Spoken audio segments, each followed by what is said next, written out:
오늘 시간에는 요한복음 강해 13번째 시간입니다. 주께서 들려주신 거듭남과 영생의 비밀이란 제목으로 함께 말씀의 은혜를 나누기를 원합니다.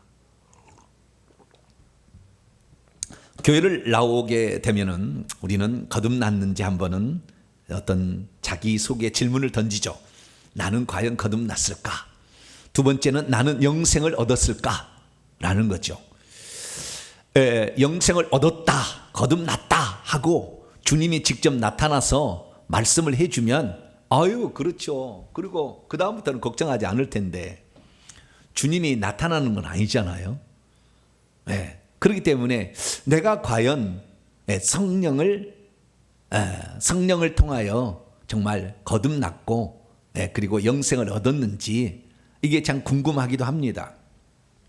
그런데 어디 가서 그런 걸 물어보자니 좀 자존심이 상하기도 하고 좀 부끄럽기도 하고 내가 교회를 몇십 년을 다녔는데 이걸 물어보기도 좀 그렇습니다. 그래서 물어보지 않고 지나가는데 늘 궁금합니다. 요한복음 3장만 읽어보면은 과연 내가 거듭났는가? 어떤 이단이 있죠. 구원파라는 이단이 있는데 거기에서는 당신 언제 거듭났냐고 날짜를 물어보잖아요. 날짜를 모르면 당신 거듭 안 났다 이렇게 얘기를 합니다. 그래서 자기들한테 배우라 얘기하는데 그 구원파는 한 번 구원 영원한 구원이고 한 번 회개는 영원한 회개라고 하므로 하나님의 진리와 역행하는 일을 합니다. 구원파에 속해서는 천국 가기 어렵습니다. 회개하면 가겠지만 그거 어려워요. 그거는 따놓은 당상이 돼요. 한번 가가지고 자기 구원 날짜 한번 받으면 택도 없는 이야기입니다.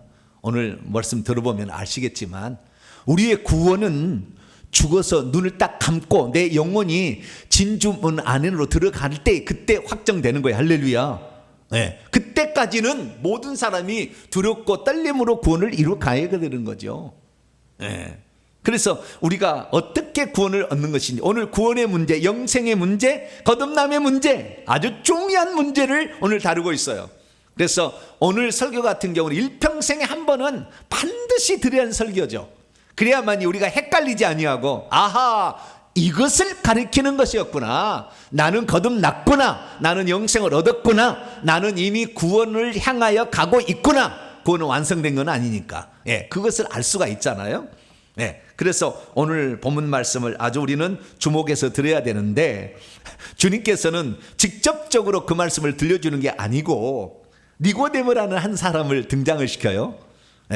그런데 니고데모는 감사하게도 똑똑한 사람이에요. 어떤 사람이요? 똑똑한 사람이에요. 종교의 지도자고 특별히 율법이 잘못되었는지 이 거짓 것이 들어갔는지를 판정하는 위치에 있는 사내들인 공회원이에요.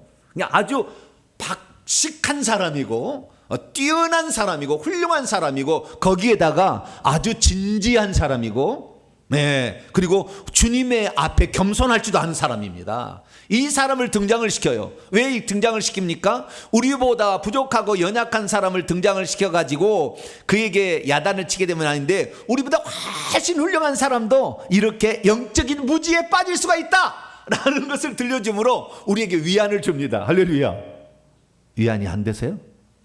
위안이 되시죠? 그 이스라엘 나라의 최고의 박사, 율법의 전문가, 이 사람이 잘못되었다는 것을 예수님이 가르쳐 줌으로 깨우쳐 주니까 우리는 그 밑에 있으면서 덩달아 배울 수가 있죠. 그래서 니고데모가 등장한 게 참 감사한데 요한복음에서는 니고데모가 3번 등장합니다. 오늘 이렇게 3장, 오늘 본 말씀에 나오는 3장에 한번 나오고 7장에 한번 나오고 19장에 한번 나와요. 그래서 처음과 중간과 마지막에 나옵니다. 좀 이따 살펴봅니다. 왜 등장을 하게 되었는지. 그래서 그 니고데모가 어떻게 변화가 되었는지 나중에는 거기까지 우리가 또 살펴보게 되겠고요. 하나님께서 니고데모 이렇게 진지하고 겸손하게 주 앞에 찾아온 사람을 멸망으로 가게끔 하겠어요. 그래서 그에게 아주 좋은 아마 해피엔딩이 될 거예요. 그래서 그 과정을 한번 살펴볼 것이며 뿐만 아니라 이 요한복음 3장 16절 우리가 잘 아는 구절이죠. 하나님이 세상을 이와 같이 이처럼 사랑하사 독생자로 이는 그를 믿는 자마다 멸망치 않고 영생을 얻게 하려 하심이라. 이 말의 배경이 무엇인지 여기에서 영생이라는 말이 나오잖아요. 영생. 예. 영생을 얻게 하려. 영생을 그럼 어떻게 얻느냐? 예, 영생을 얻느냐? 이 거듭남과 영생은 아주 밀접한 관련이 있고 영생이라는 그 말에 독특한 특성이 있습니다. 이것을 정확히 헤아리지 못하면 늘 우리는 오리무중 두리뭉실, 그래서 어떨 때는 말씀을 들으면 영생을 얻은 것 같고 어떨 때 보면 영생을 아직 안 얻은 것 같기도 하고 막 이렇게 왔다 갔다 하는 그렇게 되는데, 뭐 성경 구절 하나 암송했다고 해서 내가 구원받은 것을 확신하는 것이 아니라 성경에 근거하여 정확히 예수 그리스도의 말씀, 진리의 말씀을 정확히 근거하여 자기를 분별해 보면 되는 것이고, 부족하면 하나님께 간구하고 믿으면 될 것입니다. 할렐루야. 예, 그래서 그것을 정확히 알 수가 있는 거죠. 그래서 요한복음 3장 16절부터 21절부터 뒤쪽의 부분은 일종의 해설입니다. 해설. 예수님과 니고데모의 대화로 얘기하는 게 있어요. 여러분의 성경책을 혹시 보세요. 보시면은 예수님이 말씀하시는 것이 5절부터 3절에 잠깐 얘기하시고 5절부터 나오잖아요. 그리고 9절에 잠깐 니고데모의 말이 중간에 끼어가지만 대부분 다 빨간색으로 돼 있지 않아요? 언제까지 빨간색이냐면 15절까지 빨간색으로 돼 있습니까? 21절까지 빨간색으로 돼 있습니까? 그런 성경책이 없다고요? 없으면 그런 성경책을 사시는 것이 조금 좋을 것도 같기도 하고 그렇습니다. 자, 15절까지 빨간색, 자, 성경책 보시면 15절까지 빨간색입니까? 21절까지 빨간색입니까? 예수님 말씀이 21절까지 21절까지 나온 빨간색이라 하는 성경책은 NIV 계열입니다. 영어 성경의 NIV 계열은 21절까지가 예수님이 얘기하셨다고 이렇게 얘기하고 있어요. 그런데 RSV를 보면 15절까지만 돼 있다고 돼 있어요. 예수님의 말씀은 니고데모에게 하신 말씀은 15절로 끝나고 16절부터는 사도 요한이 해설해 주는 거, 해설해 주는 거. 네, 저는 후자입니다. 해설로 봅니다. 이거 빨간색으로 안 봅니다. 뒤에 왜 그런지는 좀 이따 이유가 나올 거예요. 15절까지는 니고데모에게 하신 말씀이 확실해요. 근데 16절부터는 객관적으로 나오기 때문에 16절부터는 뭐 예수님이 니고데모에게 하신 말씀이라고 말할 수도 있지만 사도 요한이 성령의 계시를 받아서 이제 해설을 해주는 부분이에요. 그래서 영생을 어떻게 얻는지에 관하여 어떤 사람이 영생을 얻고 어떤 사람이 영생을 얻지 못하는지에 관한 해설을 해주고 있어요.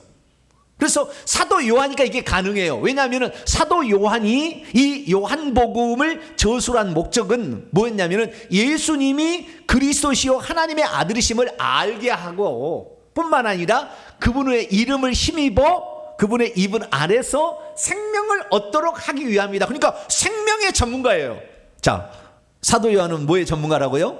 생명의 전문가예요. 거기 생명, 거기에다가 영원한이라는 말이 붙어 영생인데 이 영생, 생명의 전문가가 누구냐?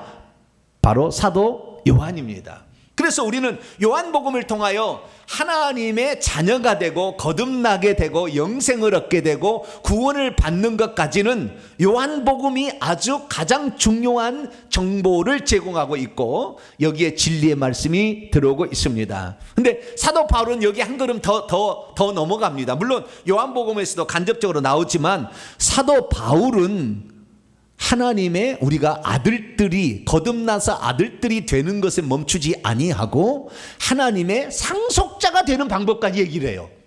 그러니까 우리가 거듭나서 하나님 자녀가 된다고 한다면 우리는 하늘나라를 유업으로 이어받을 수 있는 자격은 취득해요. 아들이면 곧 상속자라. 로마서 8장과 갈라디아서도 말씀이 더 나와요. 그래서 우리가 아들이면 상속자의 자격이 주어지지만 그러나 당연히 상속자가 되지는 않아요. 근데 사람이 착각하는 거죠. 자기는 다 왕같은 제사장들이래. 죽을 때까지 그렇게 죄짓다가 죽기 전에 회개해서 간신히 천국에 들어갔는데 사도 바울하고 같이 어깨를 나란히 할 수 있을 것 같아요? 천국을 몰라서 그러는 거예요. 천국을 가봐야 아는 것이고 천국을 몰라서 그러는 거예요. 예수님의 말씀을 정확히 모르는 거예요. 성경 그렇게 얘기하지 않아요. 네. 그렇기 때문에 우리가 기왕이면은 예수 그리스도를 믿었으면 깨닫는 그 즉시부터 우리는 하나님의 자녀로서 출발을 하게 되는데 상속자가 되기 위해서 더 나가시길 바랍니다. 그래서 그 상속의 비밀은 에베소서에 가야 비로소 이게 나와요. 바울이 죽기 전에. 아주 고급입니다. 그래서 신약 성경의 노른자는 에베소서라고 얘기하잖아요. 그것은 제가 에베소서 강의한 것이 있으니까 에베소서 강의를 잘 들어보세요. 그러면 그게 다 나와 있어요. 어쨌든 그것은 사도 바울의 사명이고 사도 요한의 사명은 뭐냐? 생명을 얻게 하는 거. 네, 이 사람이 하나님의 자녀가 되게 하는 거. 그래서 새 예루살렘 성에 들어갈 수 있도록 해주는 일에 있어서는 사도 요한이 대단한 거예요. 그래서 사도 요한이 거기까지 요한복음을 얘기하니까 더 가르쳐 준 것이 요한계시록 아니겠어요? 그래서 이 사도 바울과 똑같은 동일한 수준의 어느 그 수준으로 맞춰주기 위하여 요한계시록의 말씀을 들었으나 이 사도 요한이 사도 바울보다 떨어지게 되는 것은 사도 요한은 24장로에 못 들어가는 거예요. 그러니까 사명이 다 다른 것입니다. 그래서 우리가 알 수 있는 것을 오늘 이제 말씀을 통하여 어떤 사람은 목사님 얘기하는데 어디에서 이렇게 근거해서 말하는 막 이렇게 얘기하는데 천국 가시면 알게 되는 거예요. 그래서 혹시 제가 하는 말에 이해가 안 되시는 분은 이제 죽어서 천국 가시면 알게 될 거예요. 아, 저 종이 진실을 얘기했는지 안 얘기했는지. 그 진실을 얘기하고 있냐 안 얘기하고 있는 것은 다른 사실을 제가 성경을 얘기하는 다른 부분을 보시면 돼요. 들어보시면 아하, 저 종이 진실을 얘기하고 있겠구나 이렇게 추정하면 되는 것이고, 어쨌든 저는 성경의 진리를 중심으로 얘기하고 보조적인 몇 가지 사실들을 얘기하는데 더 확실한 성경의 근거를 성경이 확실히 맞다는 것을 얘기하기 위해서 그렇게 얘기하는 겁니다. 자, 그러면 오늘 우리가 공부할 주제는 무엇입니까? 거듭남, 영생, 이 두 가지예요. 그런데 이 거듭난 영생이 본 주제라고 한다면 소주제가 있어요. 소주제는 뭐냐면 율법의 한계예요. 왜냐하면 율법의 최고의 전문가가 거듭남과 영생을 몰랐다는 거예요. 그래서 예수님이 대화를 통해서 그것을 가르쳐주고 있어요. 그러니까 율법이 가지고 있는 한계가 무엇인지는 소극적인 주제예요. 그래서 그 율법의 한계와 복음의 그 능력의 차이를 우리는 이 오늘 거듭남과 영생이라는 이 두 가지 주제를 배우면서, 같은 주제예요. 같은 주제인데 이것을 배우면서 율법의 한계가 무엇인가? 율법의 전문가, 율법의 최고의 능통자, 율법을 통하여 다른 사람을 판단할 수 있는 실력을 가진 자가 얼마나 영적 무지에 빠져 있었던 것인가. 그리고 그것으로는 절대 거듭남이나 영생을 소유할 수 없다는 거. 거기에 갇혀 있으면 이것을 아주 정난하게 얘기를 해버려요. 정난하게. 그래서 우리는 이 사도 바울이 갈라디아에 얘기하는 것처럼 율법은 그리스도께로 인도하는 초등교사, 몽학선생이고 그리스도께서 오실 때까지 읽는 것이고 범법한 자들을 위하여 더해진 것이다. 원래는 아브라함부터 시작된 믿음의 법이 이제 예수 그리스도를 통하여 밝히 드러나게 됐는데, 아브라함보다 뒤에 430년 뒤에 나타났던 율법이 믿음의 법보다 앞서지 못하고 아브라함이 하나님을 믿어서 의롭다 함을 얻었던 것처럼, 구원을 향하여 가는 것처럼 이 믿음의 실상이신 예수 그리스도를 믿어라 이거죠. 그래서 율법의 한계도 오늘 얘기하고 있다는 것을 살펴봐야 됩니다. 그래서 율법의 한계와 그 다음에 거듭남과 영생의 비밀, 그리고 그 거듭남과 영생의 비밀은 결국에 믿음으로 되는 거거든요. 믿음으로. 율법의 행위, 율법의 무슨 절기를 지켜서 되는 것이 아니라 믿음으로 되는 것이다. 그래서 믿음의 그 효능과 그 능력이 오늘 대단히 강조가 됩니다. 그래서 우리가 다른 거 없어도 믿음 있으면 되는 겁니다. 할렐루야. 믿음 있으면 되는 거예요. 여기다가 회개라는 게 반드시 같이 넣는 게 들어가지만 믿음이 있으면 되는 거예요. 그래서 믿음과 회개가 천국에 들어가는 조건이라고 아예 요한복음 3장 5절에 딱 못을 박아요. 좀 이따 얘기하겠습니다. 그래서 믿음과 회개, 특별히 그 중에서 믿음이라는 측면을 오늘 많이 우리가 얘기를 하게 될 텐데, 이 부분을 제대로 이해를 함으로 우리 모두가 영생을 완전히 소유하는 자가 되기를 바라고, 그 영생을 소유해서 새 예루살렘 성 안에 들어가는 복된 성도가 되기를 간절히 바랍니다. 자, 그러면 3장 1절부터 이제 들어가게 되는데요. 우리는 지난 시간까지 두 가지, 지난 시간에는 그 전에 두 가지 시간을 통하여서 가나 혼인잔치를 통하여 예수님이 물을 포도주로 만든 것이 왜 첫 표적이었을 수밖에 없었는가. 그 다음에 두 번째, 예수님께서 성전 정화 사건을 6월절에 무렵에 하셨는데 그때의 성전을 헐라라는 그 의미가 무엇이었는지, 그래서 표적 자체가 예수 그리스도다라는 말씀을 지난 시간에 나눴고요. 이제 오늘부터는 이제 주제로 그 요한복음의 핵심 주제로 들어갑니다. 핵심 주제, 생명 거듭남. 자, 요한복음 3장 1절입니다. 3장 1절 보게 되면 원문을 보게 되는데요. 여기 원문을 봅시다. 원문을 보시면, 그런데 바리새인들로부터 자신에게 이름이 니고데모라는 어떤 사람이 있어 왔어요. 그는 유대인의 지도자입니다. 우리는 관원이라고 되어 있는데 요즘 예전에는 관원이라고 되어 있는데 이제 지도자라고 바꿨죠. 아르콘이라는 헬라어인데요. 이 아르콘이라는 뜻은 결국에 통치자, 지배자, 지도자 이런 것을 뜻하고 있습니다. 그래서 이번에 번역을 좀 잘 했다고 이렇게 생각이 되는데요. 개정으로 넘으면서 참 좋은 일이라고 생각이 됩니다. 2절 봅니다. 이가 밤에 예수님을 향하여 왔습니다. 그리고 그분에게 말했습니다. 랍비요, 우리가 당신은 이미 하나님께로부터 오신 채 있는 선생인 줄을 알아온 채 있습니다. 왜냐하면 하나님이 그분과 함께 계속 계시지 아니한다면 당신이 현재 행하시고 있는 바 이런 표적들을 누구도 계속 행할 수 없기 때문입니다 라고 얘기를 합니다. 자, 여기를 잘 보세요. 니고데모의 정체를 얘기를 많이 해주고 있는데요. 1절을 보니까 바리새인이었대요. 바리새인은 그 율법에 기록된 말씀을 그대로 믿고 따르려고 하는 그 분파예요. 상당히 보수 분파라고 보여집니다. 사두개인들은 제사장 그 분파고요. 근데 여기는 이제 율법 말씀을 그대로 준행하기를 원하는 분파예요. 바리새인들. 그러니까 율법이 무엇이 잘못됐는지 안 잘못됐는지 배우려면 바리새인이 찾아가면 되는 거예요. 그 바리새인들인데 그 이름이 니케데모스의 준말입니다. 이것은 니케라는 말은 승리, 우세 이란 말이고 데모스라는 말은 백성이란 말이군요. 백성 위에 우세한 자란 뜻이에요. 이 뜻은 니고데모라는 말은 니케데모스의 약자니까 니고데모가 있어 왔는데요. 이 사람이 유대인의 지도자, 이 지도자라는 아르콘이라는 말은 단순하게 이스라엘에서 지도급에 있는 자란 뜻은 아니고 유대인들의 최고 의결 기구이자 그 다음에 사법 기구인 사내들인 공의회의 한 사람이라 그 말이에요. 거기가 최종적인 판결자거든요. 그러니까 꼭대기에 있는 사람을 지청하는, 이스라엘의 지도자는 여러 종류가 있는데 그 지도자가 왕이 될 수도 있잖아요. 왕이 될 수도 있어요. 그 다음에 랍비 이런 사람이 될 수도 있으나 여기는 사내들인 공의의 요원이었다라는 사실을 우리는 알 수가 있어요. 이스라엘의 선생이다. 10절 말씀을 한번 봐봐요. 10절 말씀을 보게 되면 예수께서 그에게 이르시되 너는 이스라엘의 선생으로서 이러한 것을 하지 마. 이스라엘의 율법을 가르치는 선생, 그리고 율법을 판단하는 자. 나중에 7장에 또 가면 나와요. 그래서 그 율법의 사내들인 공회의 회원이었다는 거예요.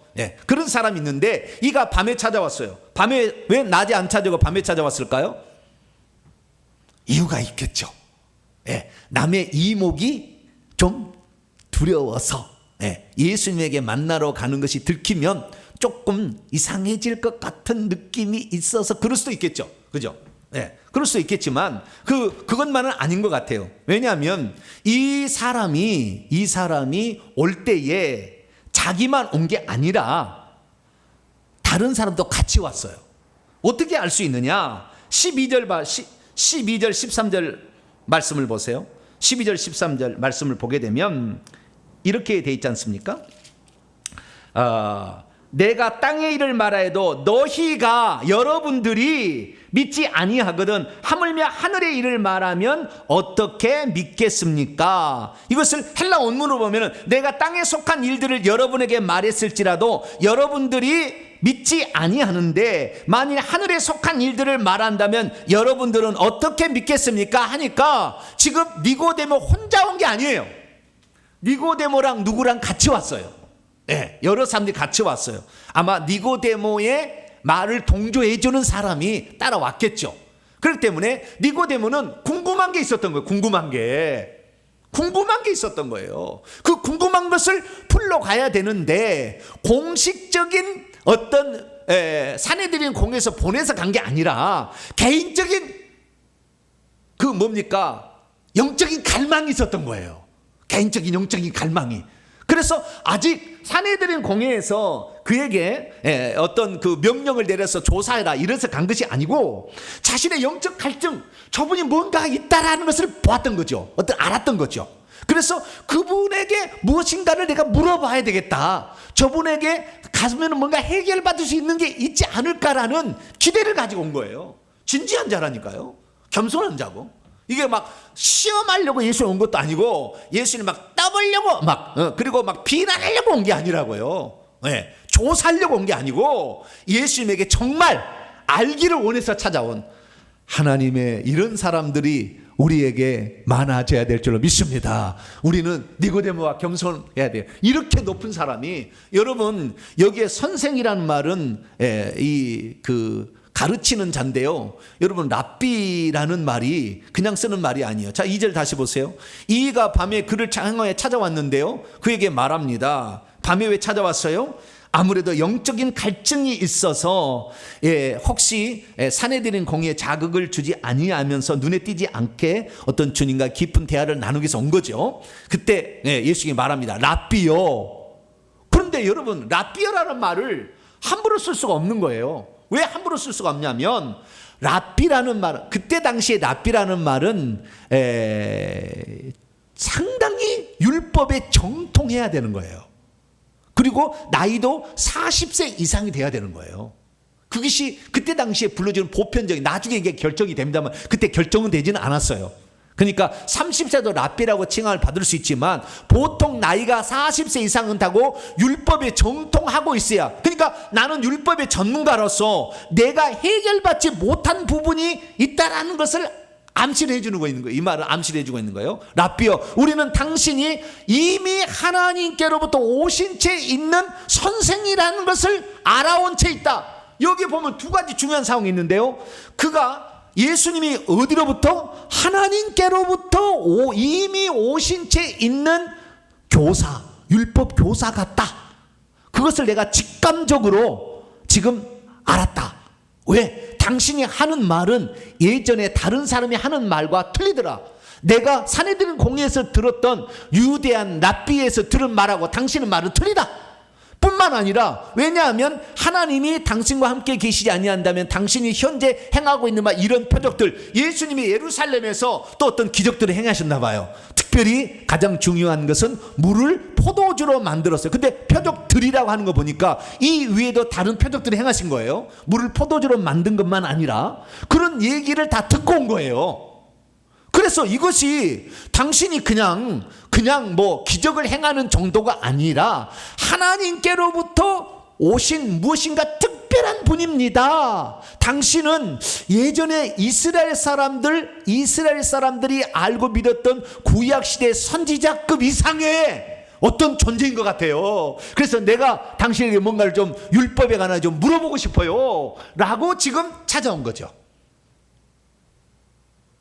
그런데 여러분,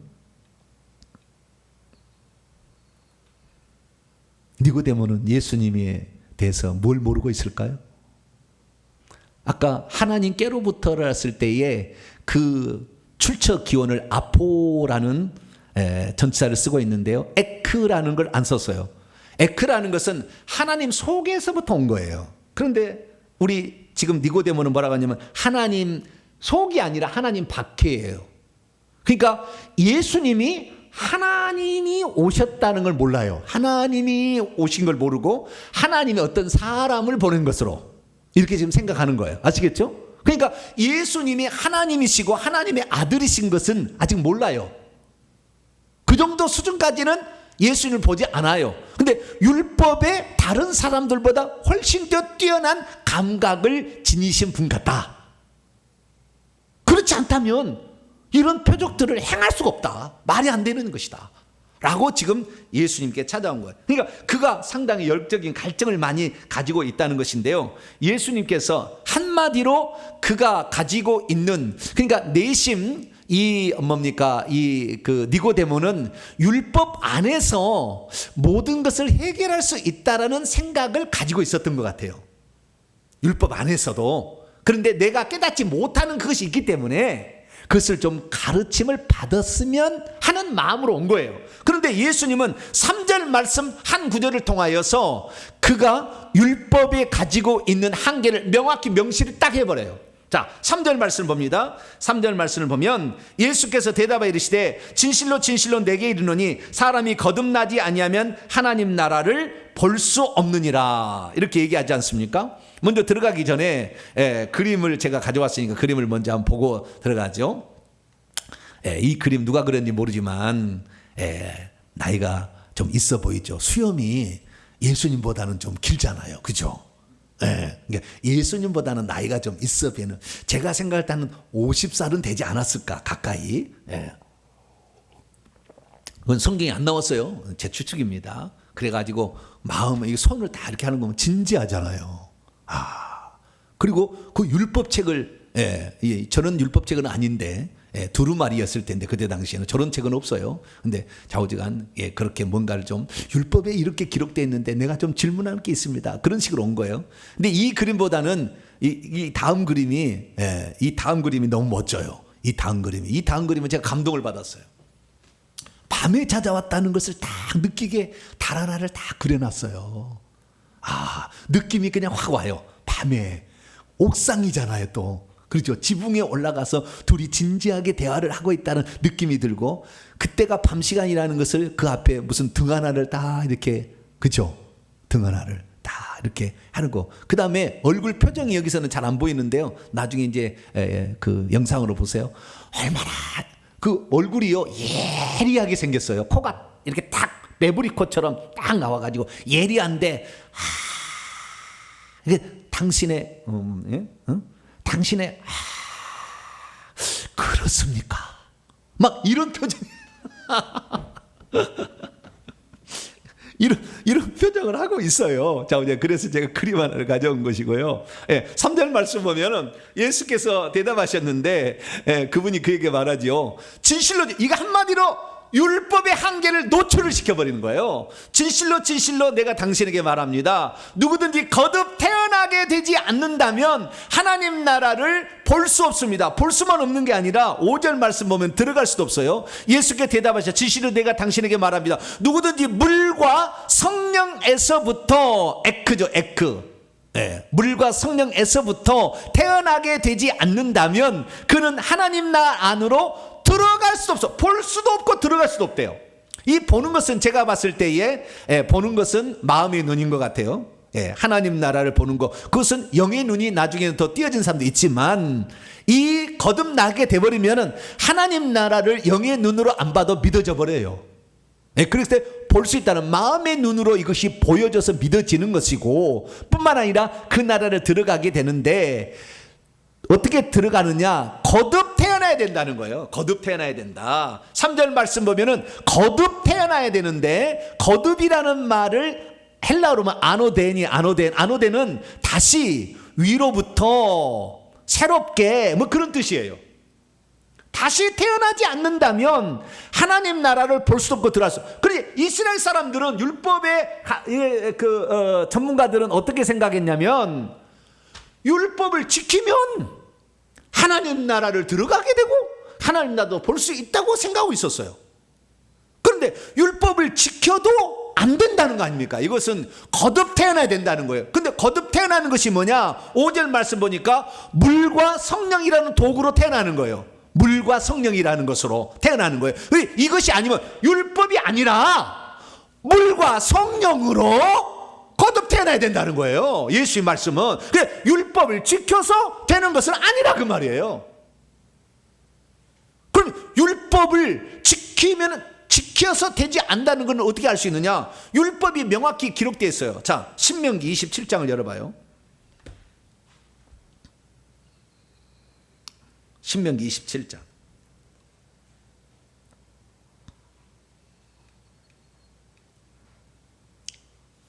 신명기 27장 마지막 절을 봐봐요. 율법을 다 설명해 줬더니 이 백성이 뭐라고 대답했는지 모세가 말합니다. 26절 읽습니다. 시작. 이 율법의 말씀을 실행하지 아니하는 자는 저주를 받을 것이라 할 것이요 모든 백성은 아멘 할지니라. 이 율법의 말씀을 실행하게 되지 않으면 어떻게 된다고요? 저주를 받는 거예요. 실행한다 할지라도 복은 받을 수 있을 망정 구원을 받는다는 말이 없어요. 여러분, 우리가 그 율법의 한계를 알아야 되는데 바울이 어떻게 했는지 조금 더 살펴봅시다. 갈라디아서 3장을 열어봐요.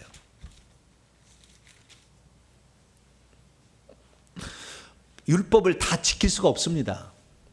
그러니까 반드시 저주받게 돼 있어요. 모든 사람은 율법을 다 지킬 수가 없어요. 그러니까 율법을 지켜서 뭔가를 복을 받는다는 것은 불가능한 거예요. 왜? 다 지킬 수가 없으니까. 다 지키다가도 하나만 어기면 어긴 것이 되니까 안 되는 거예요. 불가능한 거예요. 그래서 사도 바울은 그가 예수 그리스도를 직접 만난 후에 아라비아로 가서 3년 동안 있으면서 그 율법이 어떤 한계를 치는지 알게 됩니다. 그것이 요약해 놓은 게 갈라디아서예요. 갈라 3장 10절을 봅시다. 10절. 간단히 딱 정리가 됩니다. 시작. 무릇 율법 행위에 속한 자들은 저주 아래 있나니 기록된 바 누구든지 율법 책에 기록된 대로 모든 일을 항상 행하지 아니하는 자는 저주 아래 있는 자라 하였습니다. 그러니까 율법에 속한 모든 사람들은 율법을 다 지킬 수가 없기 때문에 저주 아래 빠지게 돼 있다. 그러니까 율법은 그럴 목적은 아니에요. 그럴 목적은 아니지만, 그래서 죄를 깨닫게 주신 거라고 깨닫게 로마서 3장에 얘기하고 있지만, 율법은 결국에 모든 사람들을 저주 아래 놓이게 만들어버려요. 왜? 다 지킬 수가 없으니까. 그래서 예수 그리스도께서 오신 거예요. 그건 무슨 말이냐면 율법을 지키지 못해서 모든 사람이 저주를 받게 생겼으니까 예수님이 오셔서 율법의 저주를 대신 받아서 죄값을 치러버림으로 예수 그리스도를 믿는 자는 율법의 저주로부터 벗어나게끔 만든 거예요. 그것이 갈라디아 3장 13절입니다. 자, 그래서 예수님이 오셨다는 거예요. 그래서 율법은 그리스도께 인도라는 몽학 선생이고 그리스도께서 오시기까지 있을 것이고, 범법함으로 그냥 더해진 것이라는 것을 갈라디아 3장 19절 이하에 이렇게 말하고 있는 거예요. 자, 갈라디아 3장 13절 읽습니다. 시작. 그리스도께서 우리를 대신하여 저주를 받은 바 되사 율법의 저주에서 우리를 속량하셨으니 기록된 바 나무에 달린 자마다 저주 아래 있는 자라 하였습니다. 사도 바울이 무슨 생각을 했냐면 예수 그리스도를 다메섹 도상에서 만나기 전까지 어떤 생각을 가졌냐면 예수님은 저주받아 죽었다는 거예요. 신명기 21장 23절에 율법을 지키지 않는 자는 결국에 나무에 달린 자는 저주 아래 죽는 것이다. 그렇게 함으로 예수님이 나무에 달려 십자가에 달려 죽으셨잖아요. 그렇기 때문에 저주 아래 죽은 것이다. 그건 율법을 지키지 않음으로 죽은 것이라고 생각했어요. 근데 거기까지 생각한 거예요. 그 율법은 맞아요. 율법을 지키지 않으면 저주 가운데 죽는다. 죽음이 찾아왔다는 것은 저주로 죽었다고 생각한 거예요. 저주받아서 율법을 안 지킨 게 있어서 안식일을 어겼고 막 이렇게 생각했다는 거예요. 그런데 5년 뒤에 자기 앞에 나타나 버렸어요. 예수님이. 여러분, 죽은 사람이 자기 앞에 생시에 나타날 수 없습니다. 단 한 사람도 인류 역사에 없어요. 그래서 이슬람교나 저기 불교나 석가모니가 자기 눈앞에 나타났다고 간증한 사람이 단 한 사람도 없는 것이고, 무함마드가 자기 앞에 나타났다고 간증한 한 사람도 없는 거예요. 죽으면 절대 못 나타나는 거예요. 꿈에는 가능하겠지만 생시에는 불가능하다니까요. 그런데 예수님이 생시에 나타냈으니 이 사도 바울의 충격은 어마어마한 거예요. 그러면 결국에 거꾸로 해서, 자, 예수님이 죽었고 저주를 받아 죽었는데 예수님이 어떻게 나타날 수 있느냐? 살아서 왔다라는 것은 이분이 율법을 안 지켜서 저주받아 죽은 것이 아니라는 거거든. 답은 그거지 않습니까? 그럼 왜 죽었냐는 거예요. 그 봤더니 예수님께서 율법의 저주를 대신하게 죽기 위하여 하나님이 사람이 되어 오셔가지고 율법의 저주를 대신 자기가 세례요한 안수를 통해서 죄를 넘겨받아서 속죄양이 되고 아사셀 양이 되어서 대신 죽고, 우리 그를 믿고 따르는 자들에게 이제 당신의 생명을 주시고 당신의 피를 주셔서 속죄함을 주고 당신의 성령을 주셔서 생명을 주기 위한 것이었구나 라는 사실을 깨닫게 되는 거죠. 바울이 예수님은 우리를 위하여 하나님께서 희생을 하신 거였지 저주받아 죽은 게 아니라는 사실을 깨닫게 된 거죠. 그래서 이 갈라디아가 충격적인 거예요. 이걸 쓴 거예요. 그분의 십자가의 죽음은 대신하여 죽음이었구나 라는 사실을 깨닫게 되고, 그때부터 우리가 그래서 죄사함을 받으려면 예수 그리스도를 믿어야 되는 것이고 생명을 얻으려면 예수 그리스도를 믿어야 된다는 것을 누구보다도 잘 알게 된 것이 사도 바울인 거죠.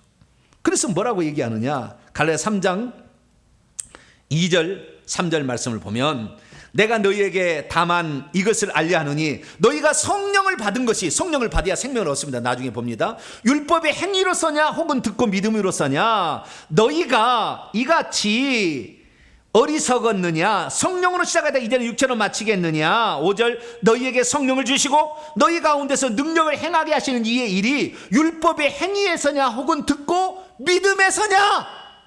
예수 듣고 믿어서 예수 그리스도를 믿어서 된 일이다. 할렐루야. 그것을 얘기한 거예요. 그래서 정확하게 율법의 한계가 무엇인지를 사도 바울이 알고 완전히 돌아선 거예요. 유대교회는 구원이 없구나라는 것을, 유대교회에서는 오실 메시아를 믿고 죽어야만이 구원을 얻는구나. 그래서 구약의 성도의 죽은 성도들은 율법을 지켜서 구원 얻은 게 아니라 오실 메시아를 믿고 죽은 것이고, 우리는 오신 메시아를 믿어야 된다. 할렐루야. 그 사실을 깨닫게 된 거죠. 그래서 오늘 본 말씀에 예수님 말씀이 그 말씀이에요. 이것이 바로 거듭남이고 이것이 영생의 길입니다. 자, 뭐라고 얘기했느냐? 5절 말씀 보니까 물과 성령으로부터 태어나게 되지 않는다면 하나님 나라 안으로 들어갈 수도 없고 볼 수 없다 그래요. 자, 그러면 물과 성령이 무엇이냐? 이것이 거듭남의 비결입니다. 다시 나야 된다는 거예요. 다시 어떻게 나느냐? 6절 보니까 육으로 난 것은 육이요 영으로 난 것은 영이라 그러지 않습니까? 원문을 보면은 육체로부터 에크, 육체 안에서부터 밖으로 태어나게 된 채 있는 것은 육체이지만 영으로부터 안에서부터 태어나게 있게 된 채 있는 것은 영이 될 수 있다. 이것은 그 영은 영에서부터는 성령이죠. 그래서 우리가 여기서 알 수 있는 것은 두 가지가 우리를 거듭나게 한다는 거예요. 이걸 알아야 되는 거예요. 첫째는 물입니다. 물. 요한복음에 물을 아주 중요하게 여깁니다.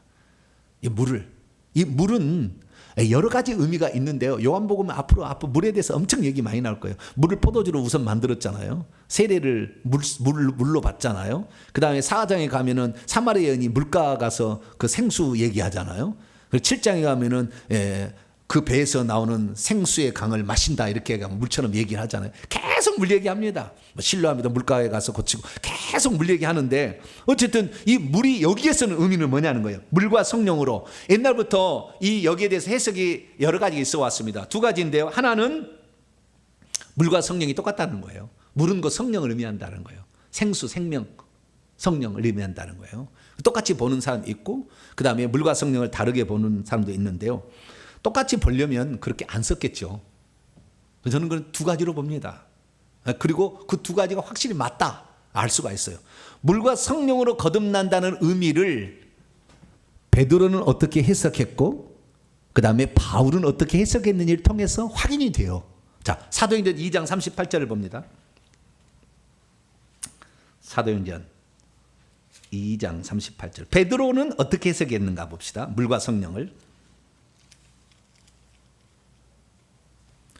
사도행전 2장 38절 읽습니다. 시작. 베드로가 이르되 너희가 회개하여 각각 예수 그리스도의 이름으로 물로 세례를 받으라. 그러면 죄 사함을 받으리라. 그리하면 성령의 선물도 받게 될 것이다. 여기에 보니까 물은 뭐요? 세례를 예표로 하고 있고 이것은 죄 사함이라는 의미다.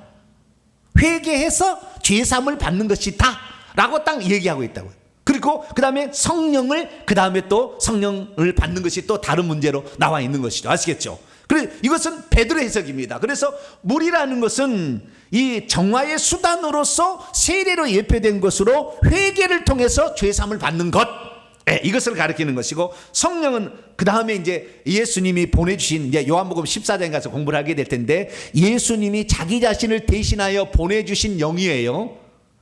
예수님이 자기 자신을 대신하여 보내주는 영. 이것은 무엇이냐? 자, 사도 바울의 해석을 볼까요? 고린도전서 15장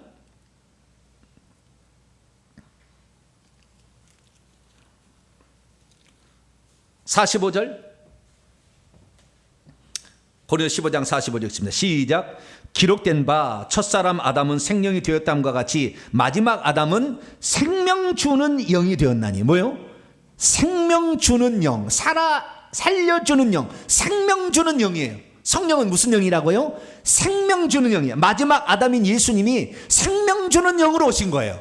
그래서 로마서 8장 1절에 생명의 성령의 법이요, 생명의 성령이라고 얘기하는 거예요. 그래서 생명을 가지고 오는 존재가 누구냐? 성령인 거예요. 아시겠죠? 네. 자, 디도서, 또 바울의 해석을 봅시다. 물과 성령에 대한 디도서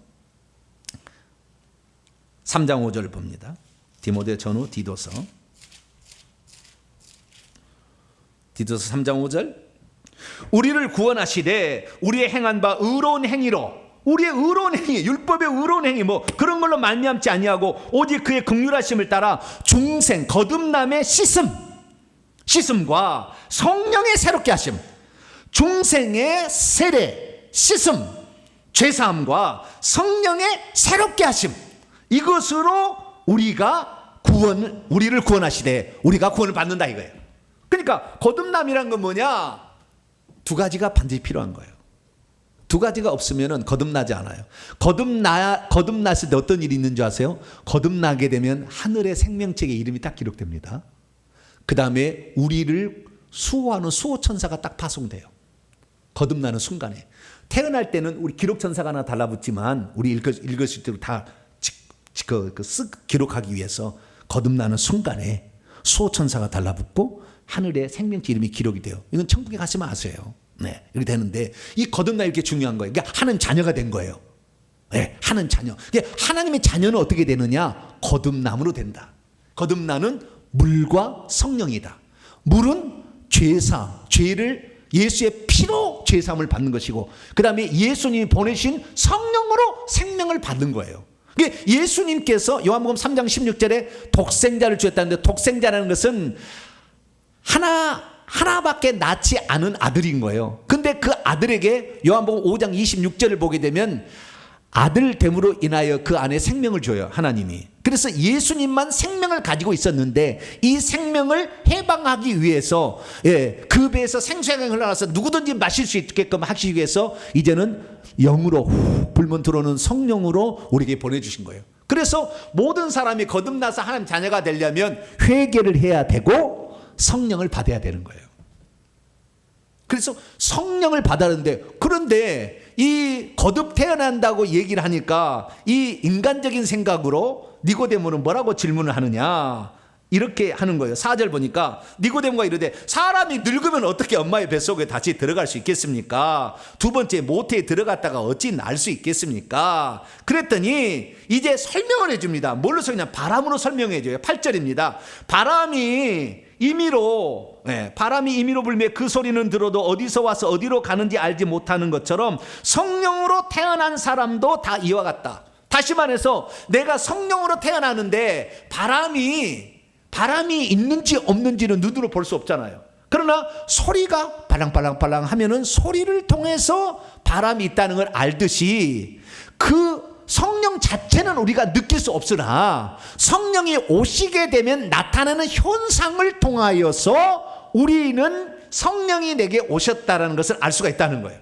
그러니까 먼저는 우리가 우리의 죄를 회개해야 되겠고, 그 다음에 성령 예수 그리스도를 믿게 되면 성령을 보내주셔서 우리 안에 성령이 들어오시게 되는데, 그때 우리가 들어오는 것은 바람과 같이 잘 모른다는 거예요. 그러니까 구원파가 틀린 거예요. 구원파가 그날을 날짜를 기억하라는 것은 알 수 없는 거예요. 언제 들어온지 몰라. 그러나 나중에 시간이 지나서 보면 들어왔는지 안 들어왔는지 알 수 있게 되는데, 그것은 어떻게 알 수가 있느냐? 내적인 확신으로 알게 되는 거예요. 그건 뭐냐면 예수 그리스도께서 십자가에 죽었다는 것이 확실히 믿어져 버려요. 그 다음에 하나님이 아버지라고 그냥 고백되어집니다. 천국이 있다는 게 믿어지는 거예요. 그것은 성령이 아니고서는 절대 불가능한 겁니다. 그래서 고린도서 12장 3절에 성령이 아니면 예수를 주라 시인할 수 없다고 그래요.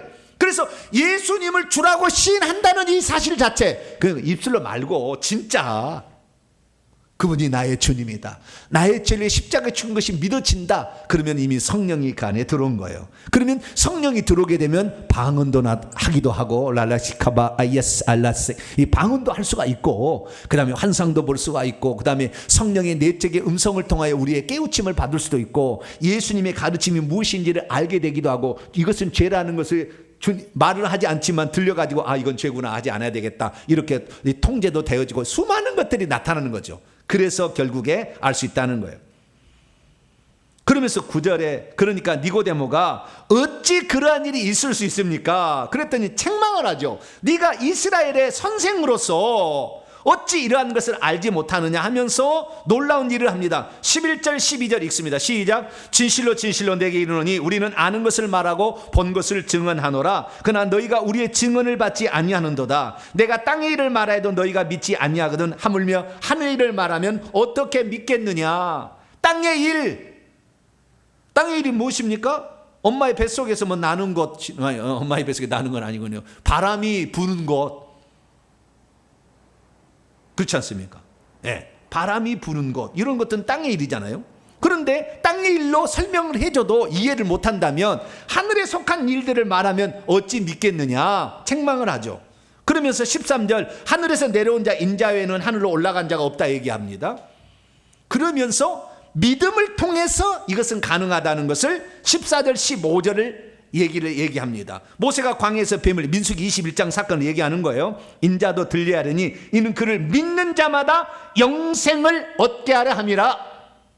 자, 영생을 얻는 것, 그 다음에 거듭나는 것은 믿음을 통해서만 된다 라는 것을 얘기하고 있어요. 어떻게 해요? 예수 그리스도께서 우리 죄를 위해서 죽었던 그 피가 우리가 회개할 때 우리의 죄를 용서해 주며, 예수 그리스도께서 올라가신 후에 보내신 성령이 우리 안에 들어올 때 생명을 준다는 것을 믿는 것, 그러니까 예수 그리스도를 그 믿는 것이 결국에 영생을 얻게 하는데 대표적인 예가 민수기 21장 사건이라는 거예요.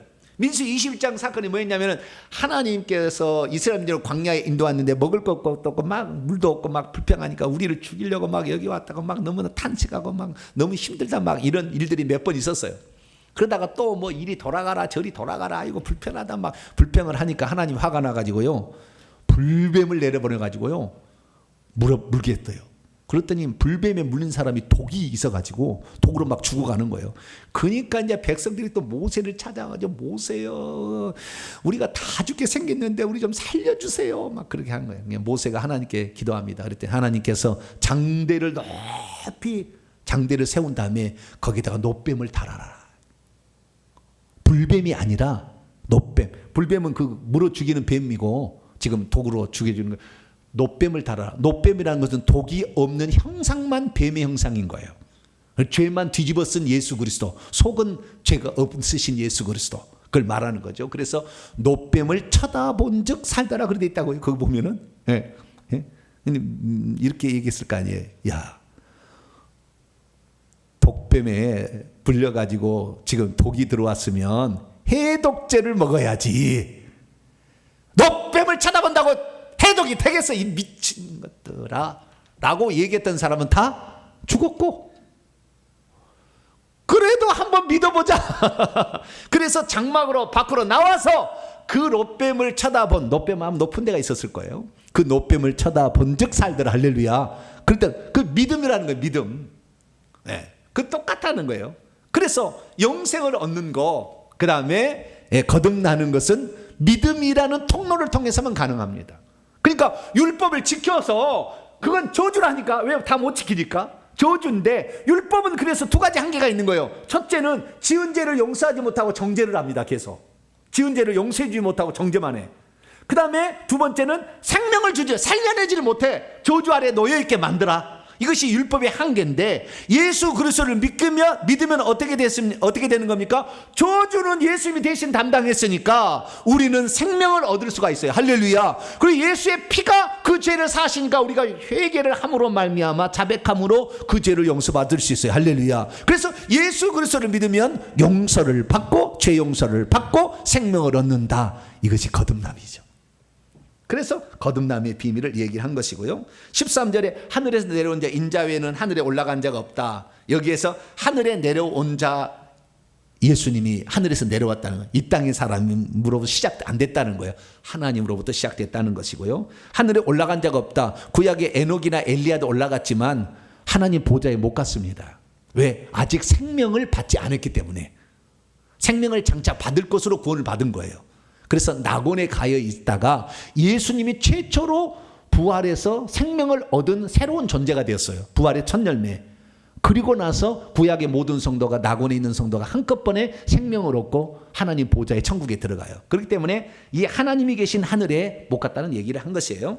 자, 그리고 16절부터 21절까지 이 말씀은 믿음과 믿지 않는 것의 차이, 믿음이 어떤 효력을 주는가, 믿지 않으면 어떤 상태에 놓여 있는가를 얘기를 하게 되는데, 이 믿는 자에게 이렇게 구원을 주고 생명을 주려 하는 것은 하나님이 세상을 사랑하셔서 그랬다, 이런 겁니다. 그래서 우리 헬라 원문을 읽어보면 그냥 답이 되는 거니까요. 16절부터는 이렇게 봅시다. 헬라어로 봅시다. 왜냐하면 하나님이 세상을 이와 같이 사랑하셨기 때문입니다. 그러므로 그분은 독생하신 아들을 주셨습니다. 이는 그를 믿고 있는 모든 이가 멸망하지 않도록 하기 위함이요 오히려 영생, 시대의 생명을 가지도록 하기 위함입니다. 왜냐하면 하나님께서 그의 아들을 세상으로 보내신 것은 세상을 심판하려 하심이 아니라 오히려 그분을 통하여 세상이 구원을, 여기서 세상은 세상에 살고 있는 모든 인류를 지칭하겠죠. 이 세상에 살고 있는 구원을 받도록 하기 위함입니다. 18절, 그래서 그분을 믿고 있는 이는 심판을 받지 않게 되고요, 그러나 믿지 않고 있는 이는 하나님의 독생자의 이름을 믿지 않은 채 있기 때문에 이미 심판을 받은 채 있습니다. 그리고 그 판결 선고는 이것인데요, 왜냐하면 빛이 예수님이죠. 참빛고 세상에 와서 비치는 빛이 있었는데 이 빛이 세상 안으로 온 채 있는데요, 자기들의 행위가 세상 사람이 악하기 때문에 세상 사람들이 빛보다 어둠을 더 사랑하여 아가파오, 세상을 더 사랑하였기 때문에 빛이 왔지만 빛으로 나아가지도 아니하고 빛을 영접하지도 않았다는 거예요. 그래서 20절, 왜냐하면 악을 실행하고 있는 모든 이는 그 빛을 미워하고 있기 때문입니다. 그러므로 그 빛을 향하여 나오지도 않습니다. 이는 자신들의 행위가 책망받도록, 이거는 폭로된다는 말도 똑같은 말이에요. 자신들의 행위가 폭로될까 봐 두려워서 안 나오는 거예요. 여러분, 죄를 지었으면 빨리 나와서 폭로하세요. 그거 감추고 있었다가 지옥 가는 거예요. 심판 받는 겁니다. 그냥 폭로되지 않으려고 여러분 감추면 안 돼요. 하나님 앞에 모든 것을 털어놓으시기 바랍니다. 21절, 그런데 진리를 행하고 있는 이는 빛을 향하여 나옵니다. 이는 자신들의 행위들이 하나님 안에서 생산된 채 있으면서 있는 것으로 나타나는, 그러니까 자기들의 행위들이 하나님 안에서 만드는 생산하는 것으로 나타나기 때문에 이런 사람들은 빛을 향해 나온다는 거예요. 자, 그럼 여기에서 마지막으로 살펴볼 게 영생이에요. 영생은 무엇을 가리키는 거냐? 여러분, 예수 그리스도를 믿으면 영생을 가지고 심판으로 가지 않는다고 하잖아요. 그러면 심판의 개념이 뭐냐? 그 다음에 그 심판을 통해서 멸망으로 가는 것이고 사망으로 가는 것입니다. 결국에 멸망으로 가고 사망으로 가고. 그래서 우리는 그 영생에 대해서 알아야 되는데요, 오늘 그 영생에 대하여 간략하게 제가 소개를 해드리도록 하죠. 영생이란 헬라어로 보면은요, 헬라어로 보게 되면은 정확하게 말하자면 뭐라고 얘기할 수 있냐면 영원한 생명 이렇게 번역하기는 애매한 거예요. 왜 그러냐면 헬라어는 이렇게 돼 있어요. 요한복음 3장 16절을 보게 되면 영원한 생명이라는 것은 조엔이라는 조의 그 목적어거든요. 조엔 그다음에 아이오니온 이렇게 돼 있어요. 그러니까 아이오니오스 조예요. 아이오니오스라는 말이 있거든요. 아이오니오스. 이 아이오니오스는 아이온의 형용사형입니다. 아이온. 그러면 아이온은 뭐냐? 아이온은 시대, generation 또는 세대, age, 시대, age, generation 세대 이런 뜻이에요. 그게 시대의이라는 뜻입니다. 정확히 번역하면. 그런데 이것이 영원한으로 바뀌었느냐? 그 이유는 제가 설명해 드릴게요. 영원한 생명은 시대의 생명입니다. 그래서 제가 헬라어 직역할 때 시대의 생명이라고 번역을 했죠. 자, 그러면 시대의 생명이란 건 뭐냐? 우리가 잘 알아야 되는데요. 요한복음 5장 24절을 공부하면 금방 알 수 있어요. 자, 요한복음 5장 24절 넘어갑시다. 요한복음 5장 24절. 이걸 알면 금방 알 수가 있어요. 자, 요한복음 5장 24절 있습니다. 시작. 내가 진실로 진실로 너에게 이르노니 내 말을 듣고 또 나 보내신 이를 믿는 자는 영생을 얻었고 심판에 이르지 아니하나니. 여기 돼 있지 않습니까? 이건 지금 잘못 직역이 된 거예요. 제가 직역을 해보도록 합니다. 24절은 이렇게 돼 있어요. 내가 진실로 진실로 너희에게 말한다. 내 말을 듣고 있는 자 그리고 나를 보내셨던 분을 믿고 있는 자는 시대의 생명을 가진다. 그는 심판 안으로 가지도 않는다. 오히려 사망으로부터 생명 안으로 옮겨진 채 있다. 이렇게 돼 있어요. 자, 그러면 여기에 생명과 사망이라는 게 나오고요. 그 다음에 영생이라는 단어가 심판이라는 단어 나오지 않습니까? 이렇게 정의하면 돼요. 여러분, 생명이라는 것은 하나님에게만 있었어요.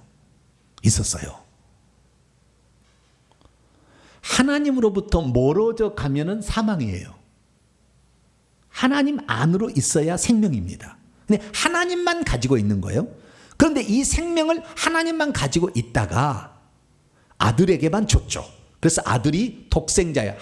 유일하게 생명을 가진 아들. 그러다가 이분이 죽고 부활하셔서 죄값을 해결해 버리시고 성령으로 생명을 주셔서 우리가 생명을 받지 않습니까? 그래서 우리가 생명을 받는 거예요. 그러니까 우리가 받는 생명은 아버지의 생명인 거죠. 정확히 얘기하면은 하나님의 생명을 받는 거예요. 그러면 자, 나를 믿는 자, 또는 나를 보내셨던 이를 믿는 자는 영생을 가진다라는 무슨 말이냐면 시대의 생명을 한다. 이것은 다음 시대에 우리가 죽은 다음에 다음 시대에 생명을 갖는 것을 말하는 겁니다. 이 생명은 하나님이 계신 곳에서 사용하는 생명을 말하는 거예요. 이 땅에서 사용하는 생명이 아니라고. 우리의 이 땅에서 사용하는 생명은 육체의 생명이에요. 육체의 생명. 우리는 육체의 생명으로 이 땅에 뭐 운동도 하고 좌우지간 일도 하고 이렇게 말도 하고 다 하는 거예요. 아시겠죠? 이 땅의 생명은 육체의 생명을 가지고 있지만 주님이 이 땅에 주시러 오는 생명은 다음 세대, 다음 시대에 아버지와 함께 나누는 생명이라. 아버지와 함께 교류하는 생명이요, 친교하는 생명이에요. 그 생명을 받아야 되는 거예요.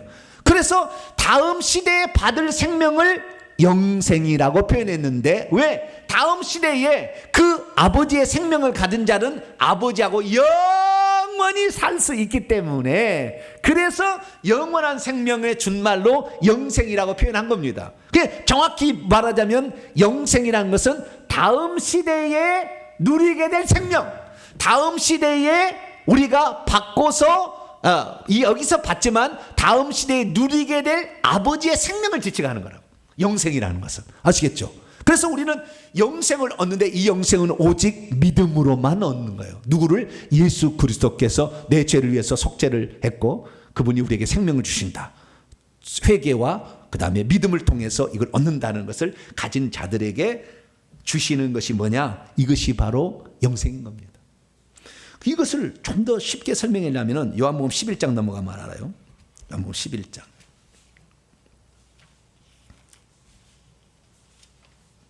(25절) (26절) 뭐 11장 25절 26절 여기를 보게 되면 원문을 직역합니다. 예수께서 그녀에게 마르다이죠 말씀하셨습니다. 나는 부활이요 그리고 생명이다. 여기 생명이다. 예수님이 아버지로 생명을 받았으니까 생명이죠. 나를 믿고 있는 자는 비록 죽어도 죽을지라도 장차 살 것이다. 이게 뭐예요? 육체가 죽을지라도 그 안에 아버지의 생명, 영원한 생명을 받았기 때문에 장차 살게 될 거예요. 다음 시대에 살게 된다는 거예요. 영원히 산다 그 말이에요. 살게 될 것이다. 26절 그래서 무릇 현재 살아있는 자, 그 살아있는 자는 뭡니까? 지금 영을 받아가지고 죽어도 살겠는데 그 영이 살아있는 자, 그리고 나를 믿고 있는 모든 자는 다음 시대 동안, 영원히가 아니고 다음 시대 동안, 에이스톤 아이오나, 다음 시대 동안 결코 죽지 아니한다. 그러니까 사망이라는 것은 다른 말이 아니에요. 생명이라는 것은 아버지의 생명이고 아버지의 생명이 있는 하나님의 나라에서 영원히 사는 것을 영원히 산다, 영생한다는 말이고, 사망, 죽는다는 말은 아버지의 생명이 없이 아버지의 나라가 아닌 곳에서 떨어져서 영원히 산다 그거예요. 어떤 사람은 영생이 되니까 영원히 산다고만 얘기하는데 그건 틀린 말이에요. 지옥에서도 영원히 살아요. 지옥에서도 영원히 산다고. 그러니까 생명이란 자체가 아버지의 생명이라는 게 중요한 거예요. 그래서 예수님께서 이 땅에 오신 목적은 우리에게 죄사함을 주고 아버지의 생명을 주기 위해서 오신 거예요. 이것을 얻는 자를 거듭났다고 얘기하는 것이고, 이렇게 이것을 가진 자를 영생을 가졌다고 얘기하는 것이고, 그 다음에 이 사람을 구원을 받았다고 얘기하는 거예요. 그러나 그 구원이 결국에 이 영생을 우리가 받았어도 우리가 죽을 때 성령이 떠나버린 사람은 결국에 생명체 이름이 지워져서 쫓겨납니다. 그래서 반드시 그 생명이 떠난 건 두 가지예요. 믿음을 거절했든지 부인해버리는 거죠. 전장에서. 아니면 죄를 지었는데 회개하지 않았든지. 둘 중에 하나예요. 그래서 우리는 끝까지 예수 그리스도를 믿어야 되고, 그리고 그 다음에 회개를 해야 된다. 그래서 회개해야 천국 들어간다. 네, 제가 그렇게 얘기를 하는 것이죠. 이 부분에 관하여는 조금 더 제가 할 얘기가 있는데요. 1분만 더 하고 마치죠. 요한복음 17장까지 해서 그래도 맞춰버리죠. 더 할 얘기가 다음 주에 조금 더 제가 설명을 하겠습니다만은, 영생에 대한 마지막 요한복음 17장 3절, 여기까지 조금 지나더라도 여기까지 하십시다. 이게 영생의 분량에 관한 얘기인데요. 여기 3절 보면 영생은 곧 유일하신 참 하나님과 그가 보내신 자 예수 그리스도를 아는 것이라고 했는데, 원문을 보면 그런데 시대의 생명, 영생은, 시대의 생명은 이것이다. 이 시대의 생명은 다음 시대의 생명, 다음 시대 하나님과 더불어 누리게 될 생명이죠. 이 시대의 생명은 이것입니다. 그들이 당신을 유일하신 참 하나님으로 계속해서 아는 것이요, 당신이 예수 그리스도를 보내셨다는 것을 그들이 아는 것이다. 여기 알다는 것은 기노스코예요. 기노스코라는 거 경험으로 아는 것이고 배워서 아는 겁니다. 이게 무슨 말이냐면, 잘 보세요. 여기가 마칩시다. 영생은 아버지의 생명을 가리키는 것이에요. 그리고 아버지의 나라에서 그 생명을 누리고 사는 것을 영생한다고 얘기하는 것이고, 사망, 멸망을 받는다, 죽음으로 간다는 것은 아버지의 생명이 없는 자가 아버지부터 떨어져 나간다라는 거예요. 그래서 이 둘째 사망, 첫째 사망은 이 육체가 영원히 분리되면 둘째 사망은 영원히 분리되는 거예요. 자, 그런데 그 천국에서 누릴 영생인도 분량이 있는 거예요. 분량이 더 풍성히 영생을 누리는 거예요. 내가 생명을 얻고 더 풍성히 얻게 하는 요한복음 10장에 얘기하듯이 풍성히 누릴 자가 있는데, 그 풍성히 누리게 되는 것은 무엇으로 결정이 되냐면 아는 것이에요. 누구를? 하나님이 한 분이라는 걸 아는 것이고, 그분이 아들을 보내신 거예요. 근데 그 아들이 하나님 자신이죠. 이것을 아는 분량이 천국에서 영생의 분량을 결정한다는 거예요. 왜 우리가 하는 말씀을 드려야 되느냐? 힘써 여호와를 알기 위한 거죠. 주 예수도 알기 원하네. 크고도 넓은 은혜와 대속해 주신 사랑을 간절히 알기 원하네. 그래서 저와 여러분은 늘 하나님이 누구시며 예수님이 우리에게 베푸신 사랑이 얼마나 큰 것인가를 늘 알려고 노력하세요. 그 알려고 노력해서 아는 만큼, 그 배워서 아는 것이 경험에서 아는 거거든요. 아는 만큼 천국에서 여러분의 상속의 분량이 늘어나는 겁니다. 그런 자가 되시길 바랍니다. 여기까지 하겠습니다. 기도하겠습니다. 거룩하신 하나님 감사합니다. 오늘 거듭남과 영생에 대해서 들었고 율법의 한계에 대해서 배웠습니다. 주여, 율법은 정죄하는 법이지 생명 주는 법이 아니었습니다. 오직 예수 그리스도를 믿고 회개하여 거듭나고 영생 얻고 하늘의 분량을 많이 차지하여 천국에서 영생을 더 많이 누리는 자 되게 해 주옵소서. 우리 주 예수 그리스도의 이름으로 기도하옵나이다. 아멘.